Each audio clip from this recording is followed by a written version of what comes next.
En esta ocasión vamos a detenernos en la última parte del Salmo 23 que hemos venido recorriendo durante todo este último tiempo, y la parte que nos corresponde o nos va quedando para el final dice: aderezas mesa delante de mí en presencia de mis angustiadores, unges mi cabeza con aceite, mi copa está rebosando. Ciertamente, el bien y la misericordia me seguirán todos los días de mi vida, y en la casa de Jehová moraré por largos días. El patriarca Jacob, nieto de Abraham, cuya vida aparece en el libro de Génesis, él tuvo una vida conflictiva y conflictuada, podríamos decir. Pero cuando él llega al final de su vida, él tiene que bendecir a sus hijos y a sus nietos, y dice: el Dios delante de quien anduvieron mis padres, Abraham e Isaac, es el Dios que ha sido mi pastor toda mi vida hasta este día. Jacob venía de una familia de pastores. Abraham, su abuelo, fue pastor. Isaac, su padre, fue pastor. Él mismo era pastor. Y David, autor de este salmo, también era pastor. Quiere decir que estamos frente a un pueblo donde ser pastor era algo muy común, y entendían que la relación con Dios se establecía como un pastoreo. Es decir, también el Señor me está pastoreando. Y de los 150 salmos que encontramos en este libro, David escribió 73. Pero siempre este salmo, el 23, va a ser el salmo por excelencia. Va a ser el salmo más revelador del corazón de David, y nosotros a través de él nos hemos acercado a este buen pastor. ¿Quién es ese buen pastor? Jesús dijo: yo soy el buen pastor. ¿Y cómo reconocemos un buen pastor? En que el buen pastor su vida da por las ovejas. Y Cristo Jesús dio su vida por amor a nosotros. Por tanto, decimos con David que el Señor me da seguridad porque nada me faltará. Decimos con David que el Señor me guía porque me guiará por sendas de justicia por amor de su nombre. Y decimos con David que el Señor me protege. Por tanto, no temeré mal alguno porque Él estará conmigo. Entonces, este salmo nos habla de las grandezas que encontramos en el Señor. Y decimos: gloria a Dios. Pero llega un momento en que cuando llegamos a la última parte, nos habla de los privilegiados, o de lo privilegiados que somos al tener un pastor como Cristo el Señor. Tenemos un tremendo privilegio como cristianos de que el Señor sea nuestro pastor. En primer lugar, porque tenemos paz en medio de la angustia, en medio del dolor, en medio de la tormenta, como dice un coro que cantamos. Dice: aderezas mesa delante de mí en presencia de mis angustiadores. Ahora, ¿qué es un angustiador? David sabe bastante bien qué es un angustiador, porque cuando cuidaba las ovejas de su padre, él mismo lo cuenta, que aparecían fieras y las fieras le querían quitar los animales, las ovejas del rebaño, y entonces cuenta que se aparecía un león o un oso, él dice: yo salí a defenderlo. Por cierto, no era un momento fácil que un muchacho joven que quizás tendría 16, 17 años de pronto tuviera que salir a espantar una fiera con hambre, y por supuesto, esto le producía gran angustia. Más adelante, cuando ya es un hombre, es perseguido por Saúl, un rey decadente que lo persigue por el desierto con 3,000 hombres detrás para matarlo. Entonces, indudablemente, su corazón se angustiaba en esos momentos. David sabía lo que era la angustia. Entonces, ¿quiénes son los angustiadores? Son los mensajeros de angustia. Y ustedes saben que hay cosas en nuestra vida que nos traen angustia, que llegan sin ser invitadas y que nadie está exento de ellas en algún momento de su vida. Ahora el contraste que presenta es maravilloso, porque dice: aderezas mesa delante de mí en presencia de mis angustiadores. Es decir, Dios viene y prepara un banquete y se sienta con él mientras que los angustiadores están alrededor. Ahora, para los orientales había dos cosas fundamentales en una mesa.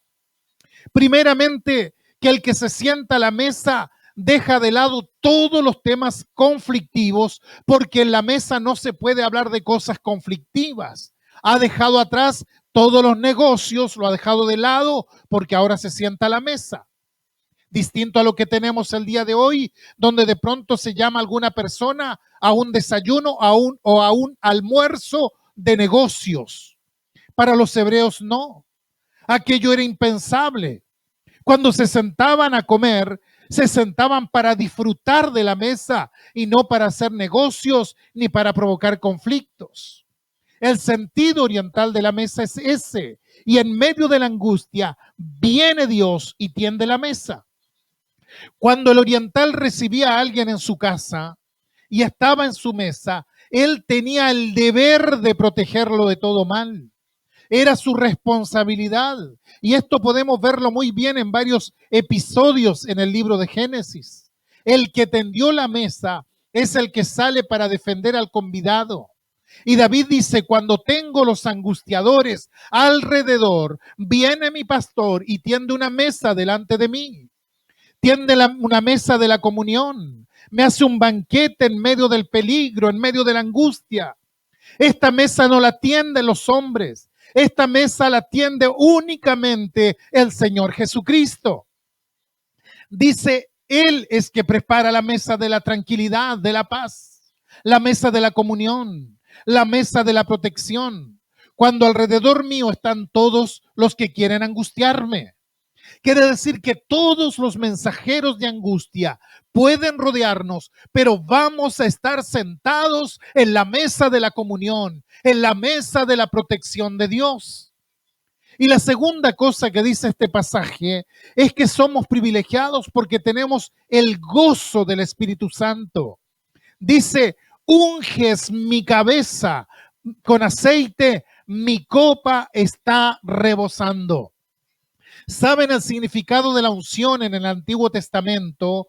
Era cuando Dios separaba a una persona para algo especial. Cuando Dios separaba a una persona para que sea sacerdote, para que sea rey, para que sea un profeta. Entonces era ungida esa persona con aceite.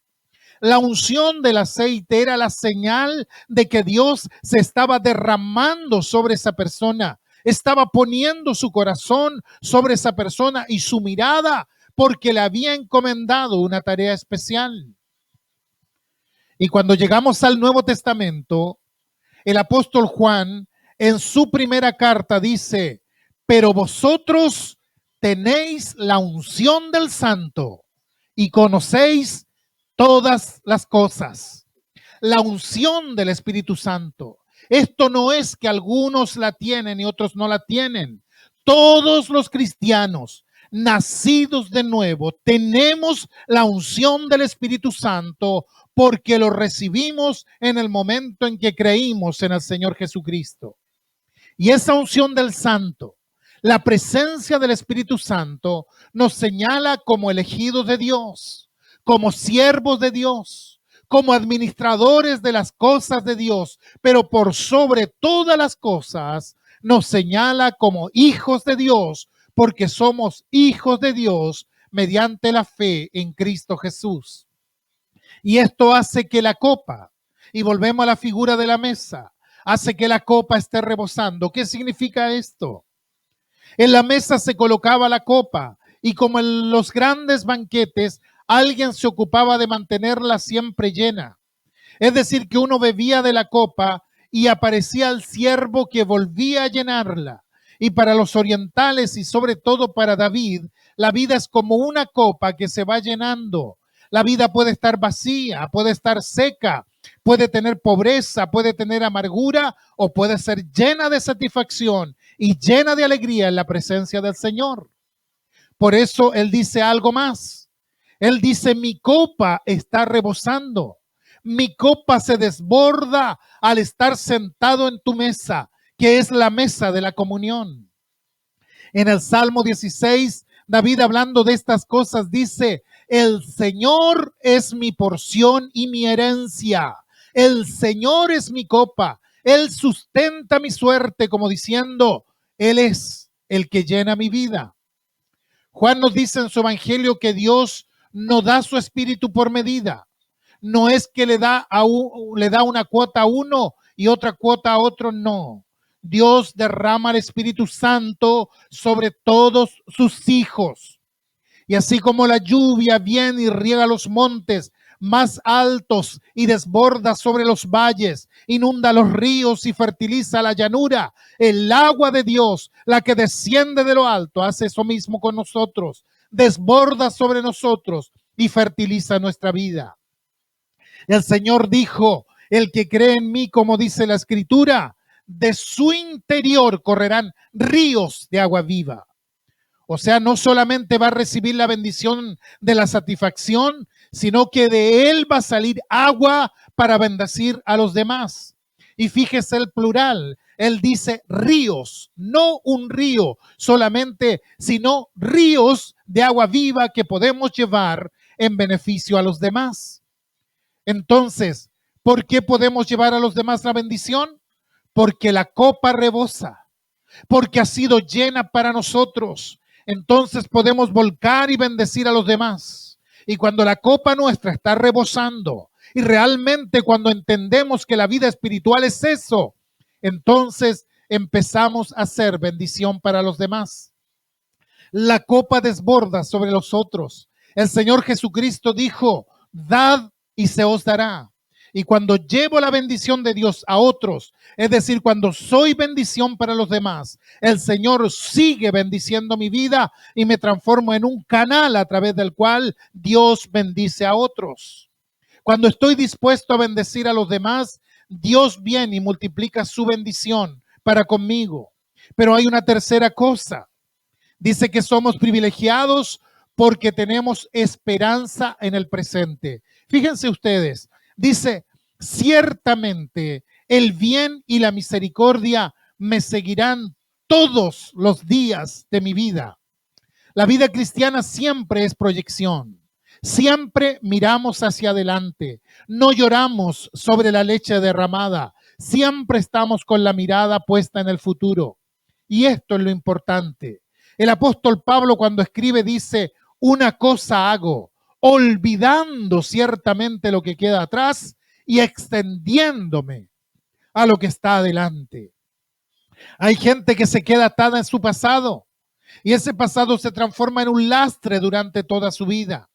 Y entonces va un experto para que le revuelva el pasado y resulta que cuando usted tiene una herida en el pasado y la escarba y la vuelve a abrir, esa herida se vuelve a doler y se vuelve a infectar y no sana. ¿Saben? El Señor no viene a revolver tus heridas pasadas. Lo que el Señor hace es que toma tus heridas y las sana. Y nos dice que hay que cortar con el pasado, olvidar lo que quedó atrás y que nos proyectemos hacia lo que está delante, olvidando ciertamente, dice, lo que quedó atrás. Hay muchas personas atadas que no pueden avanzar en la fe, que no se sienten desafiados a levantarse como hijos de Dios porque viven engañados pensando que hay heridas que aún están ahí, pecados que aún no han sido perdonados y pasan meses y años sentados en la silla de una iglesia mirando al suelo sin hacer nada más. Saben, en el Antiguo Testamento se usaba la figura del mar, de la profundidad del mar. Y el mar es tan vasto que el hombre ha podido explorar solo una parte de él, de la profundidad de los océanos, una parte solamente. Ahora, el hombre antiguo no sabía nada de lo que había allá abajo en la profundidad del mar. Cuando los barcos se hundían en medio del mar, no aparecían nunca más. De modo que ellos no sabían qué cosa pasaba allí, en el fondo del mar. Entonces Dios le dice a ese pueblo, por medio del profeta Isaías, que todos tus pecados los voy a echar al fondo de la mar. Y allí en el fondo del mar, están todos los pecados. Y dice, y no me acordaré de ellos, no me acordaré más de ellos. Lo dice el Señor. Es decir, Dios toma toda esa carga terrible cuando nos acercamos a Él y confesamos nuestros pecados. Todo eso va a dar al fondo del mar y no me acordaré más de tus pecados. Gloria al Señor. Corrie ten Boom, activista cristiana holandesa que salvó a tantos judíos en tiempos de la persecución nazi, ella dijo en una ocasión, miren, Dios echó nuestros pecados en el fondo del mar, pero tenía que haber puesto un cartel que dijera no pescar, no pescar. ¿Por qué? Porque hay quienes cuyos pecados Dios echó al fondo del mar y sin embargo vuelven para sacarlos. No, si Dios los echó en el fondo del mar, olvidémonos de ellos. No hay que volver a pescar allí. El pasado ya fue. La mirada siempre debe estar puesta adelante, en el futuro. Podemos rectificar algunas cosas, pero no podemos retroceder en el tiempo. Y las cosas que son irremediables hay que confesarlas delante de Dios y hay que recibir el perdón de Dios. Y esto es lo que realmente hace que podamos confiar en el presente y que podamos confiar en el futuro. Por eso David dice, ciertamente el bien y la misericordia me seguirán todos los días de mi vida. Y toma el bien y la misericordia como dos personas, como dos ángeles custodios que van detrás del cristiano y que le van ayudando en su vida. Y esto es algo que ha dinamizado a la iglesia y a los cristianos de todos los tiempos. Los cristianos fueron perseguidos en Jerusalén, pero no bajaron los brazos. Ellos se fueron a Samaria y siguieron trabajando y siguieron predicando. Y para irse a Samaria tuvieron que dejar sus bienes, sus amistades, todo. Pero se fueron allí y siguieron adelante. ¿Por qué? Porque hay esperanza.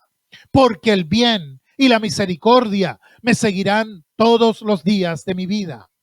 Y cuando fueron perseguidos por Roma en esos 300 años de intermitentes persecuciones, ellos se mantuvieron firmes y bajaban a las catacumbas para allí hacer sus reuniones, donde según los romanos eran lugares sagrados donde estaban los muertos, de modo que ellos no los podían tocar, no podían bajar allí.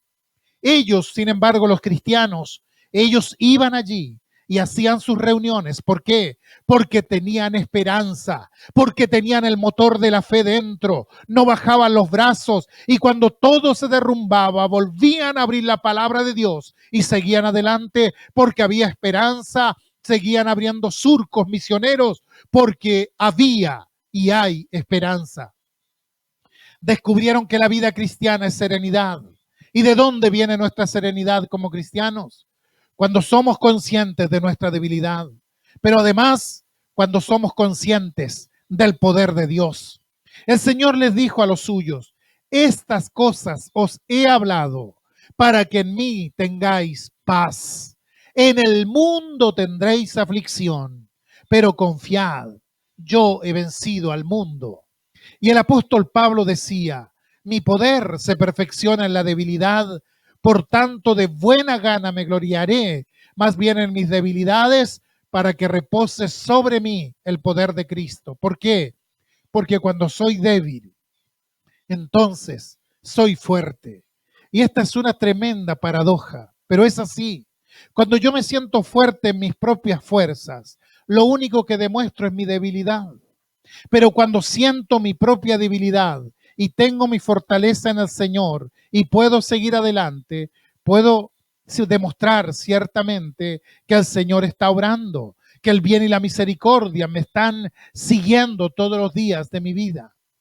Y en cuarto y último lugar, somos privilegiados porque no solo hay seguridad para el presente, sino también hay seguridad para la eternidad. Dice, y en la casa del Señor moraré por largos días. La esperanza no se agota aquí abajo. Si esperamos en Cristo solamente aquí en la tierra, ¿somos dignos de compasión? No. Nuestra esperanza es una esperanza eterna. Miro hacia adelante y tengo esperanza para la eternidad, porque ¿dónde termina realmente el camino de mi vida? Termina en la casa de mi Padre celestial. Algunos están más cerca, otros están más lejos, pero todos estamos caminando hacia la casa del Padre. Está la esperanza que podemos nosotros asegurarnos, porque Cristo Jesús, Él prometió estar con nosotros, Él prometió guiarnos por medio de su Espíritu, por lo tanto podemos decir que en la casa de Jehová moraré por largos días. El Señor nos habló claramente de esta esperanza cuando dice, no se turbe vuestro corazón, creéis en Dios, creed también en mí. En la casa de mi Padre muchas moradas hay. De otra manera os lo hubiera dicho, voy pues a preparar lugar para vosotros, y si me fuere y os aparejare lugar, vendré otra vez y os tomaré a mí mismo, para que donde yo estoy, vosotros también estéis. Estimados, el viaje termina en la casa del Padre. El viaje termina en la mesa final del Señor. El viaje termina en el reino de Dios. David tenía conciencia de eso y él habla de la casa del Padre. Y cuando entremos a la casa del Padre, se habrán acabado todas las angustias, todos los sufrimientos, todas las enfermedades, todo el dolor. Cuando entremos a la casa del Padre, entonces nos encontraremos con aquellos que partieron antes que nosotros. Ese va a ser el lugar de la gran reunión de la eternidad. ¿Qué es el cielo? ¿Se ha puesto usted a pensar en qué es el cielo? ¿Cómo es el cielo? A veces los niños preguntan, ¿qué es el cielo? Y no sabemos qué es el cielo. No sabemos porque está más allá de nuestra comprensión. La Biblia habla por figuras acerca del cielo, figuras que tenemos que tratar de intuir lo que significan, pero dice, cosa que ojo no vio, ni oído oyó, ni han subido al corazón del hombre, son las que Dios tiene preparadas para nosotros. Recuerdo que una vez estaba una maestra enseñándole a los niños acerca del cielo y tomó algunas porciones del Apocalipsis, que es un libro de figuras, y decía, calles de oro, mar de cristal. Y uno de los niños dice, qué aburrido, un mar de cristal es lo más aburrido del mundo. Yo prefiero un mar de aguas que se muevan, que tengan olas. El niño buscó al pastor para hacerle notar su frustración y le dice, pero ¿cómo es posible que en el cielo pueda haber una calle de oro y un mar de cristal? Estaba realmente decepcionado con eso. ¿Qué había pasado? Que la maestra no había sabido sacar la figura, porque esto es una figura simplemente. Lo que está diciendo es que lo más valioso va a ser lo que vamos a pisar y que las turbulencias del mar, que son las turbulencias de las naciones, las guerras, los conflictos, no van a estar allá, porque el mar se va a aquietar para siempre. Eso es lo que indican estas figuras. El pastor le explicó al niño que todas las cosas maravillosas que Dios tiene preparadas están en esas dos figuras, en la del mar de cristal y en la calle de oro. El niño quedó pensando y vuelve a preguntar, ¿y se podrá jugar a la pelota en el cielo? El pastor le responde, mira, en el cielo están todas las cosas maravillosas de las que se puede gozar en la tierra. Yo no sé cuál será, pero en el cielo está todo lo que se puede gozar en la tierra que sea maravilloso y que sea santo. Esta es la gran esperanza del cristiano, que las cosas no terminan acá, que hay una eternidad y que en esa eternidad vamos a encontrarnos con el Señor. Y por supuesto eso forma parte crucial de la esperanza del cristiano, pero forma parte también de la esperanza el hecho de que todo el cuerpo de Cristo estará también allí presente en el Señor. Por eso este salmo empieza allí diciendo, Jehová es mi pastor, nada me faltará. Y hace todo el recorrido de la vida. Están todas las experiencias de la vida y nos dice al final que vamos a llegar a la casa del Padre, y por eso damos gracias a Dios, por el buen pastor que tenemos, a Cristo Jesús. Oremos. Señor, te damos gracias porque nos embarga una profunda emoción cuando pensamos que nos vamos aproximando a la casa del Padre, donde no habrá más sufrimiento, donde no habrá más dolor, donde las cosas viejas habrán pasado definitivamente, donde todo será la nueva vida, una vida regida por lo espiritual en contacto contigo. Y Señor, no sabemos muchas cosas de eso, pero tenemos la garantía de lo que nos dijo el Señor Jesús cuando dijo: vendré otra vez y os tomaré a mí mismo, para que donde yo estoy, vosotros también estéis. Señor, hemos comenzado recordando el sacrificio de Cristo por nosotros y queremos terminar alabando tu nombre por esta esperanza que tenemos, no solo para el presente, donde el bien y la misericordia nos seguirán todos los días de nuestra vida, sino también por la esperanza de que en la casa del Señor vamos a morar por toda la eternidad. Señor, te damos gracias por eso y elevamos ante ti nuestro corazón agradecido, y lo hacemos porque el corazón agradecido al llegar a tu presencia se transforma en verdadera adoración. Recibe, Señor, todo esto que te hemos ofrecido en el nombre de Cristo Jesús. Amén y amén.